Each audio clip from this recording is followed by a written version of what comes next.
안녕하십니까? 전 이 채널의 열혈 애청자이자 오늘 처음으로 사연이라는 것을 쓰게 된 40대 후반의 남성입니다. 보통 이 채널의 사연을 듣다 보면 여성분들이 많더라고요. 그래서 이렇게 제 사연을 쓰기 전까지 많이 망설이고 또 망설였었습니다. 그런데 제 이야기를 어디에다가 털어놓지 않으면 슬픔이 얹힌 듯 이 꽉 막힌 속이 풀릴 것 같지 않아 이렇게 글을 쓰게 되었습니다. 왜 가장 가까운 친구일수록 털어놓기 힘든 이야기들 있잖아요. 제가 여러분들에게 지금부터 들려드릴 사연이 바로 제겐 그런 이야기가 아닐까 합니다. 여러분은 혹시 죽도록 증오해 보신 적 있으신가요? 그렇다면 용서해 보신 적은요? 저는 둘 다 있어요. 누군가를 죽도록 증오해 본 적도, 용서하지 못해 괴로웠던 적도, 결국 용서할 수밖에 없었던 적도. 사실 누군가를 평생 증오하면서 산다는 그건 참 괴로운 일입니다. 그 사람에게 받은 상처를 곱씹고 또 곱씹으며 평생을 미워해야 하기에 늘 심장에 돌덩이가 얹힌 듯 무겁기만 하죠.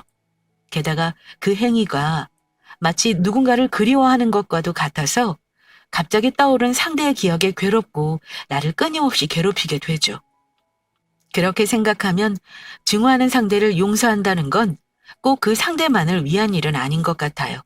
바로 내 마음이 편해지기 위해 내가 훌훌 털어내고 그 사람의 그림자에서 벗어나기 위해 가장 먼저 해야 할 일이 아닌가도 싶고요. 하지만 사람 마음이란 게 참 쉽지 않죠? 그 상대가 가장 가까운 사람이라면 더할 나위 없겠죠. 누군가에게도 존재하겠지만 제게도 증오하고 용서하지 못해 괴로웠던, 그러나 결코 용서할 수 없었던 존재가 있습니다. 무려 두 사람이나 있네요. 바로 제 아버지와 짧은 순간이었지만 제 아내였습니다. 제 인생에 가장 중요한 두 사람을 용서하지 못하고 증오하며 미워할 수밖에 없었던 사연, 한번 들어보시겠습니까? 저는 태어날 때부터 아버지가 없는 아이였습니다. 아니, 누구에게나 그렇듯 생물학적 아버지는 있었겠죠. 하지만 얼굴 한번 본 적도, 그렇다고 돈 한번 받아본 적이 없었어요. 어머니는 제가 태어나자마자 아버지와 이혼했고 절 혼자 키우셨거든요. 제가 어릴 때만 해도 이혼은 흔한 일이 아니었어요. 여자가 이혼녀가 된다는 건 정말 집안이 들썩이고 동네가 쑥덕거릴 큰일이었죠. 그걸 알지만 어머니는 아버지와는 절대 하루도 살 수 없었다고 해요. 무슨 잘못을 한 것인지 둘 사이에 무슨 일이 있었던 건진 몰랐으나 어머니가 아버지 이야기만 해도 치를 떠셨으니 아마도 뭔가 큰 문제가 있지 않았을까 짐작만 합니다.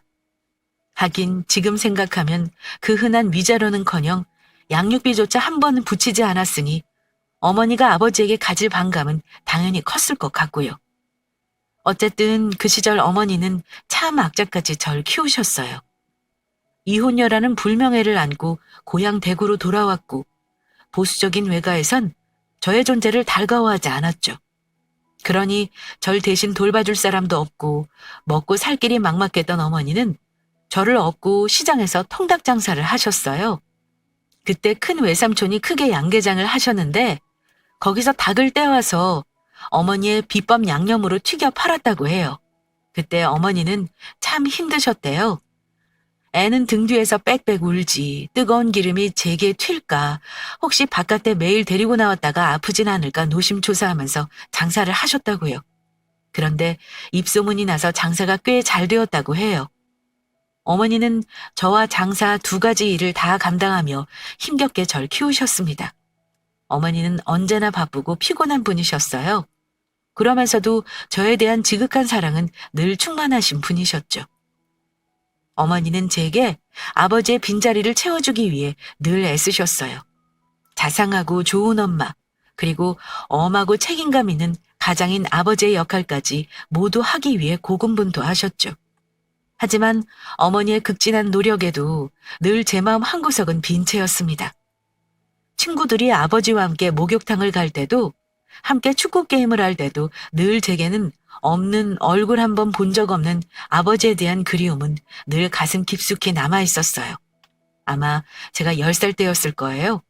어머니의 부탁으로 외삼촌은 한 달에 한 번 저와 목욕탕을 가주셨는데 그날따라 목욕탕에 아빠와 함께 온 아이들이 많더라고요. 아빠랑 같이 바나나 우유를 사 먹고 아빠가 다정하게 등을 밀어주기도 하고 아빠의 보호 아래 물장구도 치고 하는 아이들을 가만히 바라보던 저는 외삼촌에게 물었죠. 삼촌, 왜 우리 아빠는 날 보러 안 와? 아빠는 내가 안 보고 싶은 거야? 어? 외삼촌은 갑작스런 제 질문에 화들짝 놀라 당황하시더라고요. 그리곤 아무 말 없이 제 입에 그리고 제 손에 각각 2개의 바나나 우유를 들려주셨죠. 집에 돌아와 TV를 보고 있는데 가게에서 돌아온 엄마가 절 조용히 부르시더군요. 용호야. 어? 어머니는 저의 앞에 사뿐히 앉으셨어요. 그리고 제 손을 꼭 잡으셨죠. 우리 용호, 아빠가 보고 싶어? 전 어머니의 부드러운 음성에 대한 대답 대신 물었어요. 내 친구들 아빠들은 다 내 친구들을 사랑하는데 우리 아빠는 날 안 사랑해? 아빠는 왜 날 보러 안 와? 전 그날 절 바라보던 어머니의 눈동자를 아직도 생생하게 기억합니다. 새빨갛게 충혈된 눈, 아직 물기가 덜 마른 눈가가 다시 젖어가는 모습. 전 엄마가 아니라고, 아빠는 널 사랑한다고. 그런데 일이 있어 못 오는 거라고 말해주길 바랬어요. 간절히. 너무도 간절히요. 그 말만 들으면 전 정말 다 견딜 수 있을 것 같았어요. 얼굴 한 번도 보지 못한 아버지지만, 날 한 번도 보러 오지 않은 아버지지만, 그래도 날 사랑하고 있고, 나와 같이 그리워하고 있을 거라고. 그것만으로도 상처받은 작은 가슴에 큰 위로가 될 것 같았어요. 그런데 어머니는 제가 원하는 대답 대신 울음을 터뜨리셨습니다. 그건 100마디 말보다 더 확실한 대답이었어요. 그렇게 저는 엄마와 안고 펑펑 울다가 잠들었어요. 제가 눈을 뜬 건 새벽이었어요. 갑자기 오줌보가 터질 것 같아 일어나 화장실로 가는 길이었죠. 퉁퉁 부은 눈으로 새까만 집안을 걷고 있는데 어머니의 방에서 통화 소리가 새어나왔습니다. 내가 노력하면 괜찮을 줄 알았는데 그게 마음대로 안 되네. 오늘 목욕탕에서 용호가 승호한테 했다는 말 듣고 얼마나 심장이 뛰던지. 저는 그 자리에 멈춰섰어요. 어머니는 제가 밖에 있는지도 모르고 나직하게 통화를 이어가셨죠. 사내 아이기도 하고 한참 아빠가 필요할 나이잖아. 전화를 해볼까, 만나게 해줘야 하나 고민은 되는데 지금까지 애 양육비도 한번 안 붙인 인간이 애는 만나줄까 싶고 만났다가 또 애 가슴에 상처나 더 생기진 않을까 걱정도 되고. 어머니는 긴 한숨을 내쉬면서 말을 이으셨어요. 너도 알잖아. 그 인간 용호한테 애정 없어.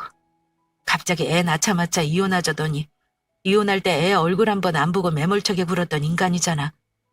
갑작스럽게 이혼 통보받고 상처받은 나는 그렇다 치고 저 어린애가 무슨 잘못이야? 제 자식이면 얼굴 한번 보러 올 만한데 애 10살 될 때까지 한 번 찾지도 않은 인간인데 정말 어떻게 할지 모르겠다. 저는 가슴이 짓눌리는 기분이었어요. 오줌이 마려웠던 것도 있고 그 자리에 한없이 서 있기만 했어요. 그리고 긴 생각 끝에 깨달았어요. 아, 아버지는 어머니와 날 버린 거구나. 어머니가 아버지를 미워하는 이유가 이거구나.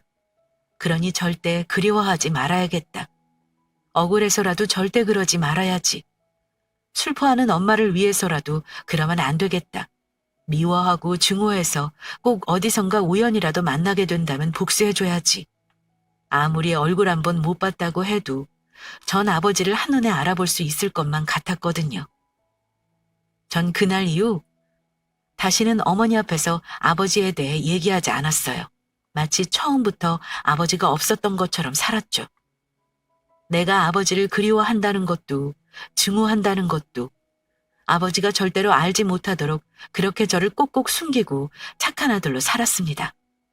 시간이 지나니 상처도 조금 무뎌지는 듯 하더군요.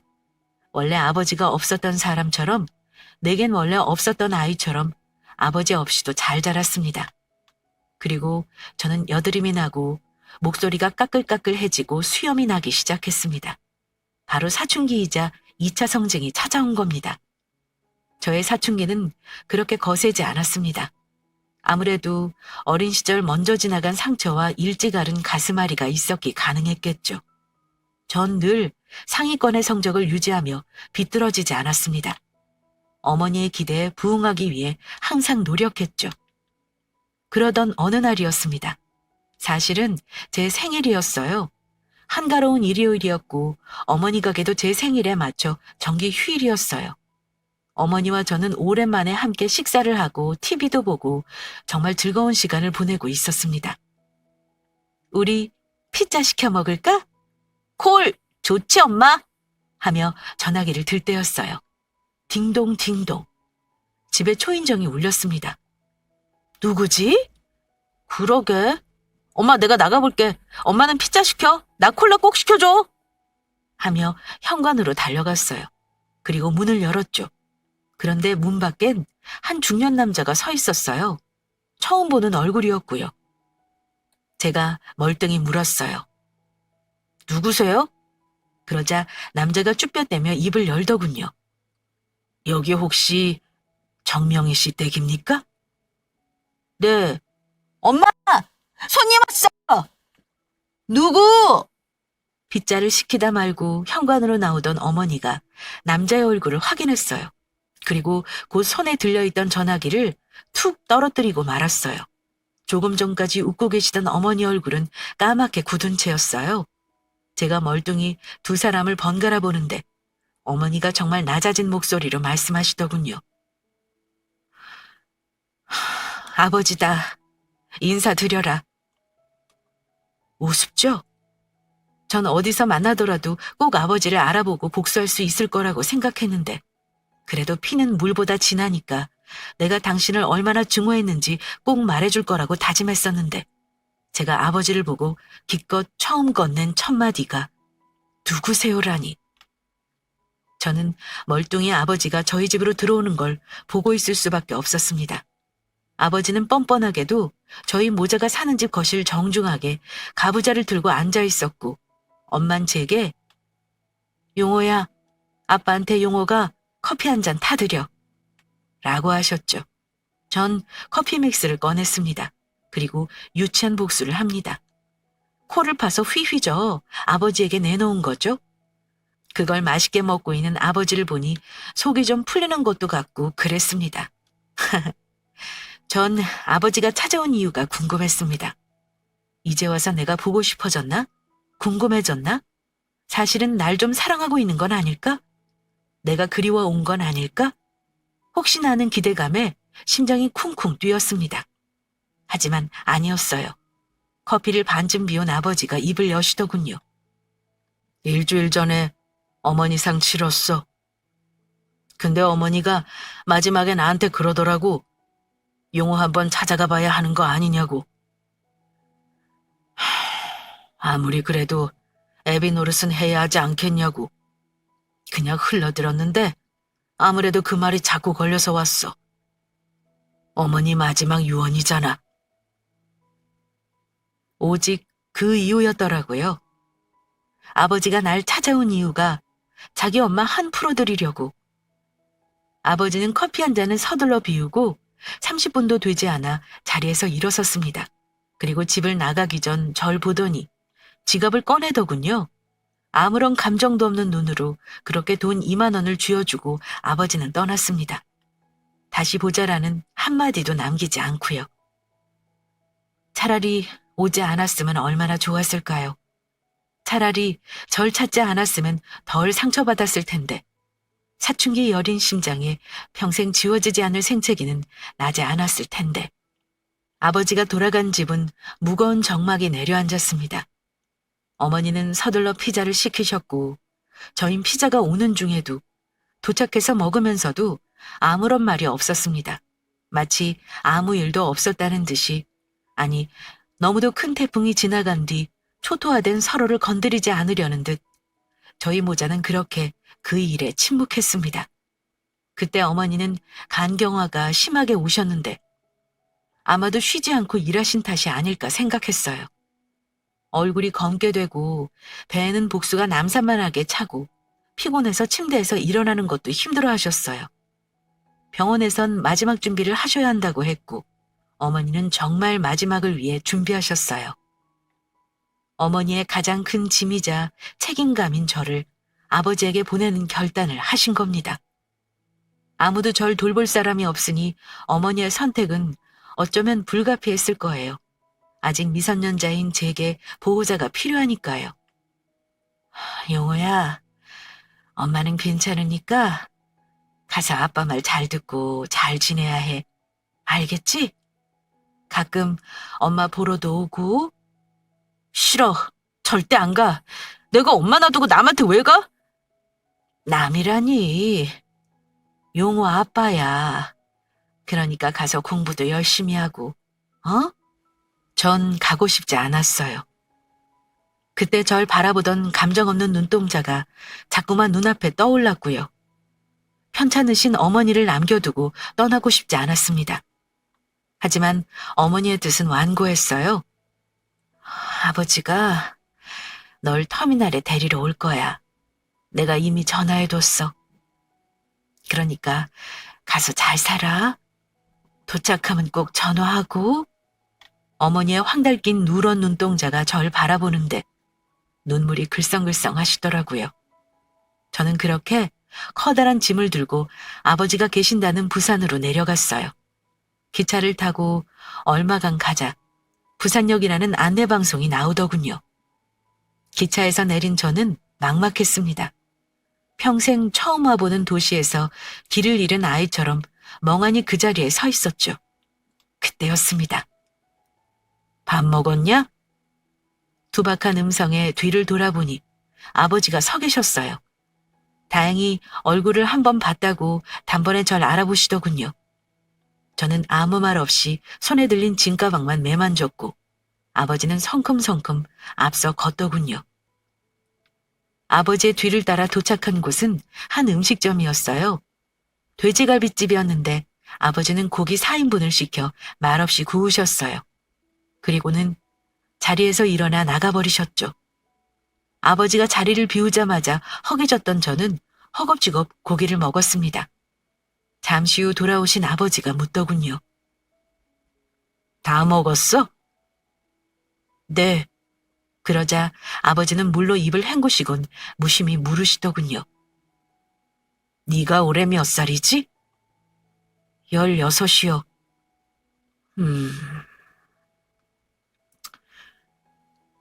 아버지는 긴 한숨을 내쉬더니 그러더군요. 내가 널 어떻게 키우겠냐? 이거 차비하고 엄마한테 돌아가. 정말 어이가 없고 황당해서 웃음만 나오더군요. 어떻게 돌아가실 날짜 받아놓은 어머니가 피눈물 흘리며 보낸 아들에게 아버지란 작자가 이럴 수가 있죠? 책임감이라곤 티끌만큼도 없는 이 인간에게 정말 진절머리가 났습니다. 저는 말했죠.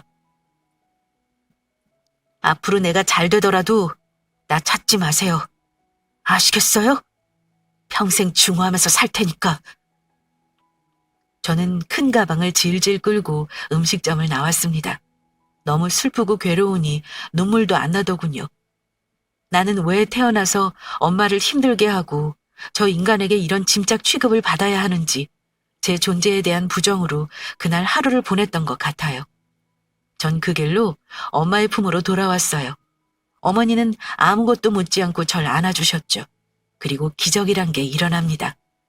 절에서 한 스님이 만드신 간경화 약이 있다고 해서 찾아갔는데 가격도 저렴하고 효과가 탁월했어요. 어머니는 그 약을 드시면서 점차 몸을 회복하셨고 3년 후에는 지방간이라는 판정을 받게 되었어요. 세상이 저와 힘겹게 사신 어머니를 버리진 않은 거죠. 그렇게 저는 어머니의 곁에서 자랐습니다. 가슴속엔 아버지에 대한 원망으로 가득했어요. 원망이 큰 만큼 이를 악물었죠. 그리고 전 꽤 좋은 서울 4년제 대학을 들어갔어요. 어머니의 곁을 떠나는 것이 못내 마음에 걸렸지만 아버지에게 보란 듯이 성공해 복수하려면 어쩔 수 없는 선택이었습니다. 전 우수한 성적으로 대학을 졸업했고 좋은 직장에 들어가게 되었습니다. 그렇게 시간이 지나고 직장에서 만난 여자와 깊은 사랑에 빠지고 결혼이란 것도 하게 되었죠. 제 와이프는 어머니 같은 여자였어요. 물론 아내에게 엄마를 바라면 안 되는 거 잘 압니다. 제가 말하는 뜻도 그런 건 아니고요. 어머니처럼 강직하고 강한 여자였다는 뜻이에요. 전 그런 아내의 모습에 매력을 느꼈던 것 같아요. 그리고 세상에서 가장 강한 이 여자를 안아주고 싶다는 생각을 했어요. 세상에 맞서 절 악착같이 키우셨던 어머니를 안아드리듯이요. 제 결혼식에서 어머니는 참 많이도 우셨습니다. 텅 빈 아버지 자리를 보며 미안해서 울고, 제가 기특해서 울고, 아내에게 고마워서 울고.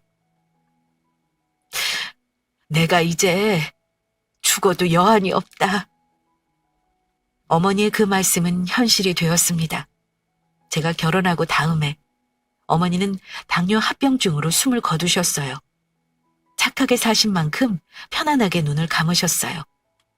가족을 잃고 시리에 빠진 제게 아내는 든든한 가족이 되어주었습니다. 천의 고아가 되어버린 제 곁에 아내가 있다는 것만으로도 든든하고 버틸만 했죠. 그리고 전 속으로 또 한 번 아버지를 죽도록 원망했어요. 어머니가 이렇게 고생하시다 돌아가신 건 다 아버지 때문이다. 어머니가 당신 없이도 얼마나 날 잘 키웠는지 보여주리라. 정말 성공해서 당신이 죽도록 후회하게 만들어줄 거다. 꼭 복수하고 말 거다라고요. 어머니의 상을 치르고 저는 곧장 회사를 그만두고 사업을 시작했어요.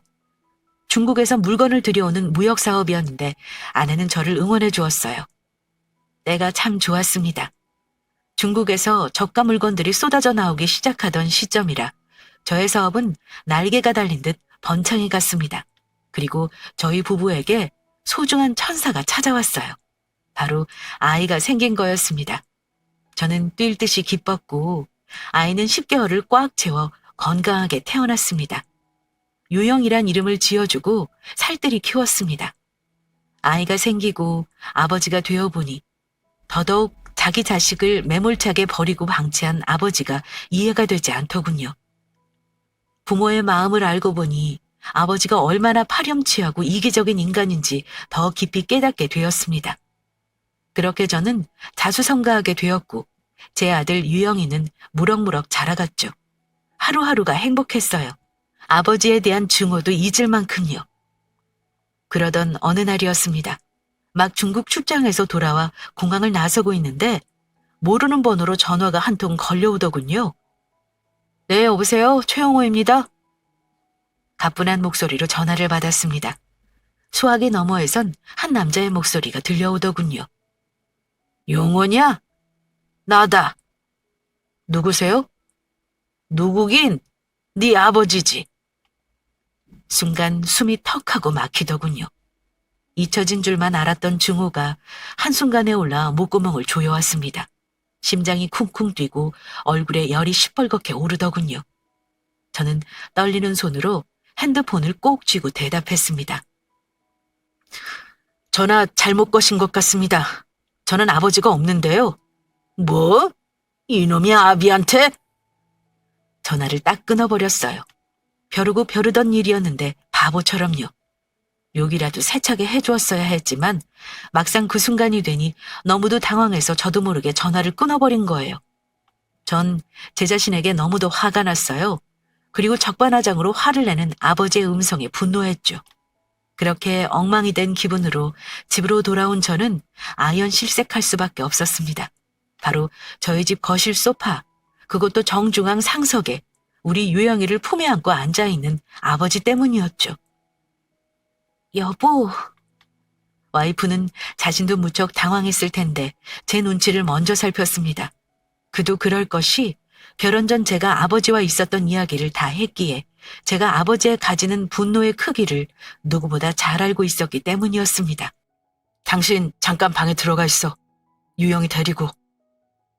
제가 그리 낮게 말하고 쿵쿵 걸어서 아버지에게 다가가자 아버지는 정말 뻔뻔하게도 반갑게 절 맞으시더군요. 영우 왔냐? 넌 근데 왜 그렇게 버릇이 없니? 아버지 전화를 그딴 식으로 끊으면 애비가 얼마나 서운하겠니? 제게 화를 낼 용기가 어디서 생긴 걸까요? 저는 화가 난 얼굴로 아버지의 품에서 유영이를 빼앗아 아내 품에 안기고 등을 떠밀었습니다. 얼른 들어가 있어. 알았어. 여보 살살. 네? 저를 달래는 아내를 등진 저는 아버지를 향해 도끼 눈을 떴죠. 인두껍을 쓴 짐승도 당신 같진 않을 텐데 인간이 이렇게도 뻔뻔할 수가 있네요? 뭐야? 당신이 왜 내 아버지인데? 당신이 나한테 해준 게 뭐가 있다고 아버지야? 자식 내팽개치고 한 번 찾아와 보지도 않고 같이 살자면서 찾아간 아들 기차역에서 내쳐놓고 그래도 아들 집에 온다고 있는 멋 없는 멋 다 부리고 온 모양이었으나 비쩍 마른 몰골로 초라한 아버지의 행색에서는 가난의 냄새가 물씬 풍겼습니다. 날 버리고 자리나 살지. 이렇게 초라한 모습으로 찾아온 아버지에게 더 화가 나더군요. 이제 와서 아버지 노릇하면서 용돈이라도 받아먹고 싶은 모양인데 당장 내 집에서 꺼져! 이 녀석이 아비한테 뭐가 어쩌고 어째? 이놈아, 넌 내가 아니었으면 이 세상에 태어나지도 못했어! 벌어 화를 내는 꼴이 우습더군요. 전 우습다는 듯 혀를 차면서 울분을 토하고 또 토했습니다. 이 세상에 태어나지 말았으면 좋겠다고 생각한 순간이 얼마나 많은데 차라리 날 태어나게나 하지 말지 그랬어요. 당신 같은 아버지도 아버지라고 어린 나는 밤새도록 울었어. 당신이 그리워서 그립다는 말을 누구한테도 할 수가 없어서 아버지 품이 알고 싶어서 한 번도 보지 못한 아버지 얼굴이 궁금해서 머릿속으로 그리고 또 그리면서 살았어. 그랬던 내게 당신이 어떻게 했는지 잘 생각해봐. 엄마 죽으면 천의 고아로 오갈 곳 없었던 나를 당신이 어떻게 버렸는지 잊어버린 모양인데 당신 진짜 인간도 아니야. 저는 목까지 올라온 설움을 억지로 억누르며 말을 이었습니다. 나타나지 말았어야지. 나에게 조금이라도 미안한 마음이 있었다면 이렇게 뻔뻔하진 않았어야지. 왜 당신은 존재만으로도 내게 이렇게 상처를 주는 건데 왜? 저는 지금까지의 서름과 분노를 토해내듯이 아버지를 향해 쏘아붙였죠. 처음엔 화가 난 듯 눈을 부라리던 아버지도 제 말에는 더 이상 말을 잇지 못하고 표정을 굳힌 채 그 자리에 박힌 듯 서 있더군요. 당장 나가. 당신은 이 집에 공기도 마실 자격 없으니까 당장 나가! 용호야, 내 말 좀 들어봐. 아까보단 누그러진 음성이었으나 아버지 또한 화가 난 듯 격양된 목소리였어요. 끝까지 뻔뻔하기 그지없었죠. 저는 아버지를 억지로 떠밀어 현관으로 보내며 그랬습니다. 난 당신 평생 중화하면서 미워하면서 살 거야. 절대로 용서 안 할 거야. 아니? 용서 못해. 그러니까 내 눈앞에 다시 나타나지 말라고! 그렇게 아버지를 현관 밖으로 쫓아낸 저는 지갑을 열었습니다. 현금 200만 원을 꺼내 아버지에게 던지듯 쥐어주며 말했죠. 아버지란 작자가 내게 지금까지 준 돈 2만 원. 기억나죠? 나 처음 만난 날 똥 씹은 표정으로 줬던 돈. 그거 딱 100배로 쳐서 돌려드립니다. 어때요? 믿지는 장사는 아닌 것 같은데. 아버지는 말없이 제 손에 쥐어진 수표를 가만히 바라보고 서 있더군요. 이런 인간도 피부칠하고 약해진 모습에 왜인지 심장 한쪽이 찌르르해지는 걸 느꼈지만 전 아랑곳 없이 말했습니다. 이걸로 우리 계산 끝난 겁니다. 다시 내 인생에 기웃거리지 마세요! 쾅 문을 닫고 쓰러지듯 소파에 몸을 앉혔습니다. 홀갑은 해야 하는데 마음 한구석에 남덩이가 내려앉은 듯 무거웠습니다. 분명 그렇게도 꿈꾸었던 오늘이었건만 왜 그리도 씁쓸했던지요. 제가 망연자실한 표정으로 푹 퍼져 앉아있자 안방문을 열고 나온 아내가 제 손을 쓱 잡더군요. 너무 자책하지 마. 시간을 좀 가지자. 시간을 좀 두고 아버지를 보면 자책이라니. 아내 입에서 그런 소리를 들으니 갑자기 화가 확 나더군요. 누가 자책한다 그래? 그딴 인간한테 복수해서 난 후련하기만 한데. 당신은 자기 일 아니라고 함부로 말하지 마. 시간은 무슨 시간? 그 인간이랑 가질 시간 어디 있어? 그리고 당신 누구 맘대로 이 집에 저딴 인간 들이래, 어? 앞으로 집에 저 인간 들이는 날은 진짜 가만히 안 있어? 빽 소리를 지르며 안방으로 들어가 버렸습니다. 분이 풀리지 않아 씩씩 계속 거친 숨을 뱉어야 했죠. 그날 밤 아내는 안방에 들어오지 않았습니다. 아마 제가 처음으로 낸 화에 충격을 받은 모양이었어요. 그리고 다음날 아침 일어나 보니 아내는 아침만 식탁에 차려놓고 나가고 없더군요. 무슨 일인지 연락도 없이 나갈 사람이 아닌데 화가 많이 났나 뒤통수를 벅벅 긁으며 전 아내가 차려준 아침을 먹고 출근했어요.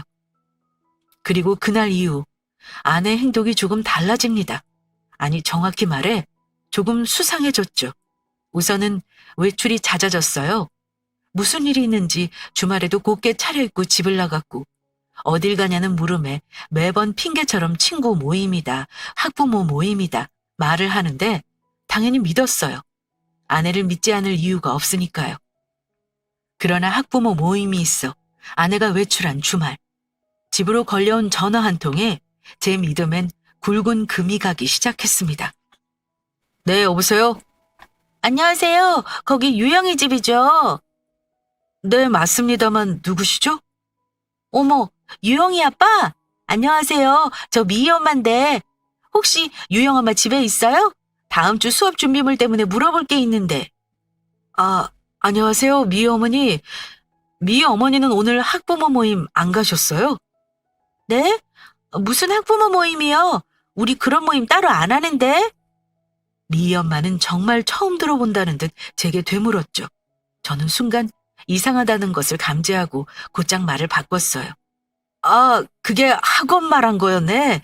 미희는 합기도 학원 안 다니죠? 아, 난 또 나만 빼놓고 모임하는 줄 알고 오해할 뻔했네. 알겠어요, 그럼. 네, 들어가세요. 전화를 끊고 찝찝한 기분을 없앨 수가 없었어요. 학부모 모임이 없다면 대체 몇 달째 그 핑계로 아내는 어디로 다닌 걸까요? 아내를 믿는 만큼 불안함이 엄습했어요. 머릿속으로 수도 없이 보아왔던 불륜 기사들과 썰들이 스쳐 지나가더군요. 만약 아내까지 절 배신한다면 전 누굴 믿고 살아야 하는 걸까요? 저는 직접 눈으로 확인해야겠다 싶었습니다. 그러면 안 된다는 걸 알면서도 아내의 짐들을 뒤지기 시작했죠. 그런데 별다른 건 없었어요. 그래서 이번엔 카드 내역을 뒤져보기로 했어요. 여기도 딱히 별다른 건 없었습니다. 하지만 하나, 택시비가 비슷한 가격으로 찍혀 있었어요. 날짜를 보니 얼추 아내가 외출했던 날과 비슷하더군요. 등줄기에 식은땀이 흘렀습니다. 거실에서 신나게 놀고 있는 유영이를 보는데 눈앞이 깜깜해지더군요. 전 순간 이성을 잃고 미친놈처럼 행동했어요. 결국 아내의 계좌까지 털어보게 된 거죠. 그리고 계좌엔 정확한 날짜에 200만 원씩 누군가에게 송금된 사실이 찍혀 있더라고요. 누구에게 준 걸까? 비교적 넉넉한 집안인 아내의 집을 도와줬을 리 없고 만약 도와줘야 했다면 내게 말했을 텐데 친구를 도와줬다고 해도 절대 말없이 돈을 쓸 사람이 아닌데 무려 4개월간이나 누구에게 이 돈을 보낸 걸까요? 저는 떨리는 손으로 핸드폰을 들었습니다. 아내에게 전화를 했죠. 지금은 전화를 받을 수 없어. 핸드폰 너머로는 기계음 소리만 들려왔죠. 맥이 탁 풀리더군요.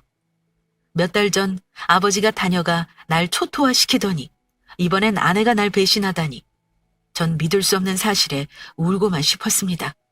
물론 아직 사실은 아니지만 이미 아버지 때문에 약해진 제 마음은 곧 무너질 듯 흔들렸죠.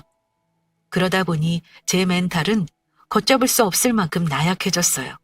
사실이든 아니든 정확하게 알아야겠다는 생각이 들더군요. 물론 사실이 아니길 간절히 바라면서요. 저는 핸드폰 목록을 뒤졌어요. 사실 사업을 하다 보면 흥신소를 이용할 일이 많거든요. 안녕하세요. 저 한철무역 사장인데요. 기억하시죠?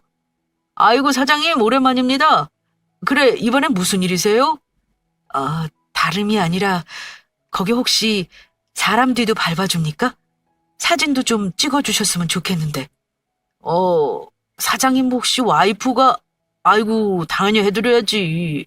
아니요, 그런 건 아니고 좀 확인할 게 있어서 그럽니다. 예, 뭐가 되었든 알겠습니다. 곧 연락드리겠습니다. 흥신소와 전화를 끊은 저는 초조하게 아내를 기다렸습니다. 그리고 아내는 늦은 밤이 되어서야 집으로 돌아왔죠. 알코올 냄새가 가득하긴 한데 술 냄새는 아닌 것 같고 저의 가늘어진 눈초리에 아내가 물었어요. 자기 표정이 왜 그래? 어? 아니, 자기 어디 다녀와? 그러자 아내가 코트를 걸며 뻔뻔하게 말하더군요. 학부모 모임 간다고 했었잖아. 아, 학부모 모임? 저는 아내의 뻔뻔한 거짓말에 입을 꾹 닫았습니다. 그날 밤 저는 한숨도 자지 못하고 밤을 지샜습니다. 불행은 한 번에 몰려온다더니 꼭 아버지가 이 불행을 흘리고 간 것 같다는 기분에 괜한 중호가 더 끌어올랐죠. 그리고 악몽 같은 일주일이 지났고 흥신소에선 사진 몇 장이 전송되었습니다. 사진 속엔 아내가 있었어요. 어느 경기도 병원으로 들어가고 나오는 모습이 찍혀 있었죠. 이어 전송된 사진엔 병실로 들어가는 아내, 병실에서 수건을 가져 나오는 아내, 물병을 채우는 아내가 찍혀 있었어요. 그리고 마지막 장 사진에 저는 말문이 막히고 맙니다. 바로 병실 문을 열고 들어가는 아내 옆 이름이 붙은 팻말에 적혀 있던 이름 석자 때문이었죠. 최준구. 바로 저희 아버지의 이름이었습니다. 저는 그 길로 집으로 돌아갔어요. 다행히 아내가 집에 있더군요. 전 통장 내역과 전송받은 사진을 모두 보여주며 아내에게 따지듯 물었죠. 당신 이거 뭐야? 솔직하게 말해. 아내는 순간 당황하는 눈치였어요. 그리고 자신의 뒷조사를 했다는 것에 화가 난 듯 잠시 얼굴을 구겼다가 이내 긴 한숨을 내쉬었습니다. 그리고 솔직하게 이야기를 털어놓기 시작했죠. 사실 당신 아버지 4개월 전에 집에 찾아왔을 때 나한테 털어놓으신 이야기가 있어. 그게 뭔데? 아니, 알고 싶지도 않아. 말하지 마. 그리고 말하는 제 손을 꼭 잡아당긴 아내가 그러더군요. 앉아봐. 나도 당신한테 상처 준 당신 아버지 미워. 그리고 나 이렇게 의심한 당신도 밉고. 그런데 이 이야기는 무조건 해야겠어. 그리고는 아내는 아버지에게 들은 이야기를 시작했습니다. 지금도 그렇지만 그땐 무속신앙이 참 절대적인 시절이었다며 아버지는 말문을 텄대요. 용하기로 소문난 무당집에 제 이름을 받으러 찾아갔는데 그 무당이 그러더래요. 애랑 아버지가 사주가 안 맞는다고. 애랑 같이 사는 건커녕 같이 잠시 있기만 해도 아들이 죽을 사주라고. 아이가 생겨 신이 났던 아버지는 순간 하늘이 무너지는 기분이었다고 해요. 그러면서 점쟁이가 한다는 말이 애가 성인이 될 때까진 돈도 주지 말고 절대 만나지 말라고 했대요. 만나더라도 절대 접촉하지 말고 얼른 헤어지라고, 정 보고 싶으면 멀리서 지켜보라고 했다고. 그냥 연을 끊어! 네 돈으로 그만 애가 아플 거여! 그러면서 무당이 한다는 말이 만약 내 말을 못 믿겠으면 기다려보라고 했대요. 딱 한 달 안에 뱃속의 아이가 위험해질 거라고. 그 아이를 듣고 집으로 돌아온 아버지는 이 말을 믿어야 하나 말아야 하나 고민했다고 해요. 찝찝하기도 하고요. 그런데 한 달 후 정말 제가 위험했던 상황이 발생했대요. 조금만 늦었으면 사산할 뻔했다고. 간신히 유산은 맞고 집으로 돌아온 아버지는 결심했다고 해요. 안 되겠다. 아이와 떨어져 살아야겠다. 그렇게 저를 낳자마자 어머니에게 이혼을 요구했고 보고 싶어도 못 보고 그렇게 발을 동동 구르며 살았다고. 멀리서만 지켜보면서 혼자 눈물을 흘렸었다고. 그 말을 나보고 믿으라고? 저는 황당해서 물었죠. 그러자 아내가 그러더군요. 나도 처음엔 변명이라고 생각했어. 그런데 아버지 표정이 정말 진실되어 보이셨어. 게다가 우리 결혼식, 어머니 장례식장까지 모두 오셨었던 것 같아. 누군가가 뒤통수를 후려갈기는 기분이었어요. 순간 아버지와 함께 살기 위해 부산에 내려갔을 때 아버지가 했던 질문이 생각나더라고요. 너 몇 살이지? 그리고 이어진 아버지의 긴 한숨도요. 말도 안 돼. 어떻게 점쟁이 말만 듣고 자기 아들을 내팽개쳐 두었나 싶다가도 또 내 입장이 되면 어떨까 하는 역지사지의 감정도 들고 전 복잡한 심정을 감추지 못하고 괴로워했습니다. 아내는 제 손등을 토닥이며 그러더군요. 그러면서 아버지가 우시더라. 그렇게 당신이 성인이 되길 기다렸는데 막상 성인이 되고 자기 없이도 잘 커준 당신을 멀리서 지켜보니까 염치도 용기도 없어서 못 찾겠더라고 하면서 그게 사실이더라도 그깟 점쟁이 말을 두고 그랬다는 아버지가 너무 황당하고 어이없었죠. 아내는 심각한 표정으로 말을 이어갔어요. 놀라지 마. 아버지 돌아가실 날 머지 않으셨어. 가난 말기래. 나한테 그러더라고. 병원에 있다가 당신 얼굴 마지막으로 보고 싶어서 왔다고. 죽기 전에 실컷 얼굴이라도 보고 죽고 싶어서 오셨다고. 화를 내도 좋고 뭐래도 좋으니까 그냥 얼굴만 보고 가게 해달라고 부탁하시더라. 그런데 내가 어떻게 거절해? 아버지가 아프다니 그게 무슨 소리야? 엎친 데 덮친 격이었어요. 제가 한 번에 감당할 수 없는 수많은 진실 앞에 놓이자 저는 정말 감당할 수조차 없이 힘들더군요. 온몸의 피가 싹 다 빠져나가는 기분이었어요. 전 모든 복잡한 감정을 뒤로하고 아내에게 사과부터 했어요. 미안해, 내가 오해했어. 내가 너무 못났다. 당신한테 너무 부끄러워. 내가 한 달에 200만 원씩 쓴 거, 그 돈은 아버님 간병인 붙여드렸어. 아버님은 괜찮다는데 내 마음이 그렇지 않더라고. 가족도 하나 없이 혼자 얼마나 외로우시겠어? 아내를 볼 낯이 없더군요. 너무도 창피해서 고개를 푹 숙이고 있는 제게 아내가 손을 잡으며 말했어요. 가보자. 나중에 후회하지 말고 화를 내더라도 살아계실 때 하자. 어? 아이를 달래듯 어르는 음성에 저는 고개를 끄덕이고 말았습니다. 그리고 다음 날 바로 아내와 함께 아버지의 병원을 찾았어요. 아내는 잠시 저희 부자를 위해 자리를 피해 주었고 두 사람이 남은 병실은 어색함이 흘렀죠. 먼저 입을 연 건 병실에 누운 아버지셨어요. 넌 간은 괜찮냐? 엄마도 간경화에 아빠도 간암인데 너 간 관리 잘해야 한다. 힘없는 음성이 어찌나 초라하던지 저는 저도 모르게 왈칵 나오려는 눈물을 참으며 이를 악물었습니다. 내가 이 꼴로 찾아와서 그렇게 말도 안 되는 변명하면 감동이라도 할 줄 알았어요? 그게 말이 돼요? 사람이 얼마나 유약하면 그딴 점쟁이 말을 믿고 아들을 버려요? 넌 믿지 않겠지만 나 널 버린 적 한순간도 없다. 하며 병상 옆에 놓인 서랍장의 서랍을 열더군요. 아버지는 거기서 낡은 통장 뭉치를 꺼내 제게 건넸어요. 이거 받아라. 네 거야. 이게 뭡니까? 저는 퉁명스럽게 물으며 통장을 열어보았어요. 그런데 통장을 열어본 저는 그 자리에서 오열하고 맙니다. 바로 제가 태어났을 때부터 한 달에 10만 원, 20만 원, 30만 원, 때로는 100만 원, 한 달에 한 번 모아두셨던 통장이었어요. 네가 내 돈으로 크면 아프다는데 줄 수도 없고 그래서 모아뒀어. 나중에 너 만나면 주려고. 병마에 지친 아버지의 늙은 눈가에 눈물이 촉촉하게 맺혔습니다.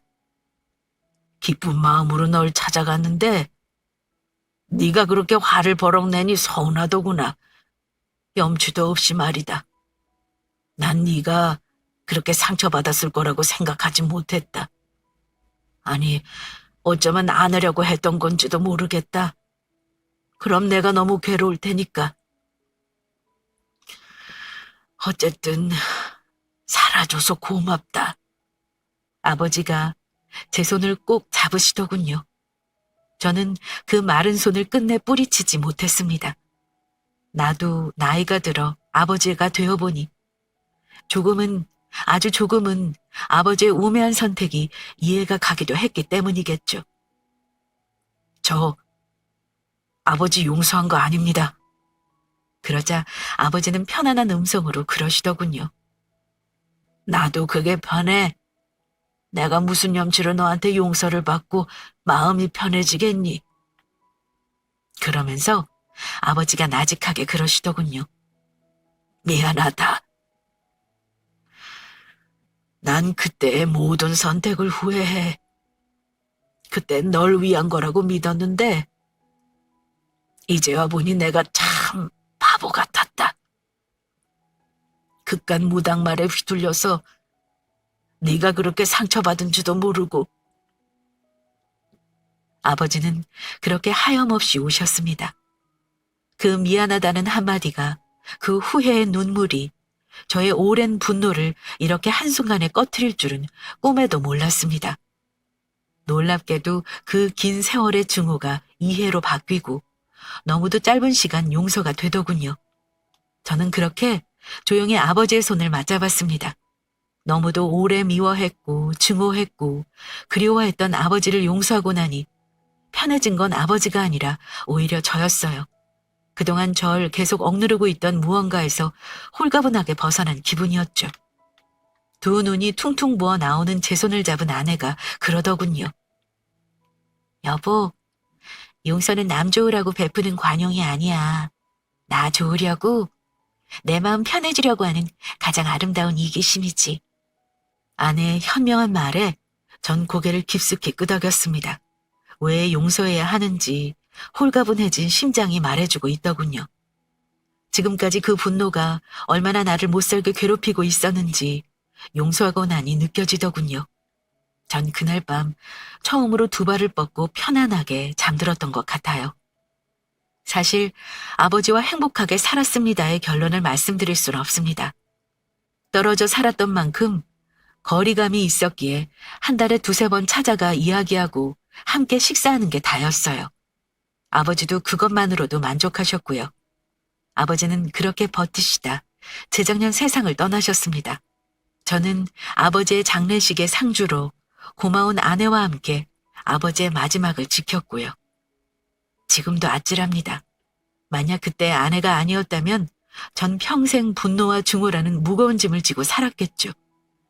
현명한 아내 덕에 저는 아버지를 용서했고 지금은 편안하게 아버지를 추억하며 살 수 있게 된 거예요.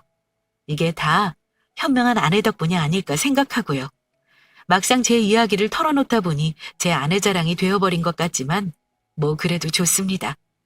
아내가 있어 저도 용서의 의미에 대해 깨닫게 되었고 지금은 어떤 누구도 증오하지 않는 행복한 마음으로 살아가고 있으니까요. 여러분도 혹시 용서하지 못하는 누군가가 계신가요? 그렇다면 오늘은 그 사람과 대화를 청해보는 건 어떠세요? 만약 용서하게 된다면 그건 상대가 아닌 당신을 위한 거라는 걸 절대 잊지 마시고요. 저는 이렇게 긴 이야기를 마치겠습니다. 여러분이 어떤 누구도 용서할 필요 없이 늘 행복하고 안온한 삶을 살길 바라요. 감사합니다.